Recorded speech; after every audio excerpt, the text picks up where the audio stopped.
success stories, I mentioned earlier about Mexico. You know, there are these Puripecha people in Michoacan in Mexico, and I met with them when I did a country visit. And the women were the ones who were speaking out, saying that they were, there were drug cartels logging their forests, and these drug cartels were also, of course, recruiting their young people. And the women got so angry, they made a barricade. They stopped the forest trucks from going out of their community, and then together with the men, they went to the municipal hall and kicked out all the officials who were the ones facilitating these kinds of collusion, with the drug cartel. So they said, you are not worthy of our trust because you have done this. And then they elected their own officials. And then they had the officials, the Mexican government filed a case against them.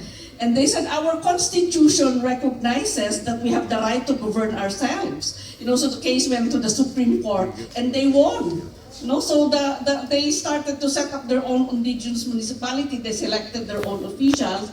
And now they were able to stop the drug cartels from coming into the community. The kids are now in school and the forests were conserved. So that's what I asked, when I met with the government, because usually I meet with them after a visit, and I said, this is what the story they told me. Are you verifying that this is true? And they said, it's true.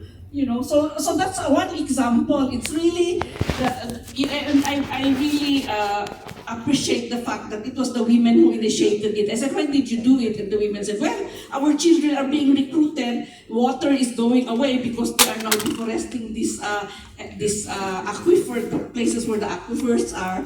And so we cannot stand this anymore. So that's just one example. And I've seen also several examples in Ecuador. I went to Ecuador, I went to the Amazon Park. And that's where I saw also the indigenous people showing me all the plants. In fact, I ate food that I've never seen in my life. Because they eat the wild food, of course, all kinds of insects and all that. And they said, we can live with this. As long as we are not disturbed, the oil companies, there are some Chinese oil companies trying to extract. They said, if we keep them away, we will survive. As they said, we don't need the jobs. We have our livelihoods. We are hunters and gatherers. We do our own small agriculture. So what do we need these jobs for if it means that we will just surrender our territories to these people? So those are just a few examples, but they're very encouraging and they really give me a lot of hope despite all the bad things that I have seen. Absolutely. Thanks for sharing those stories.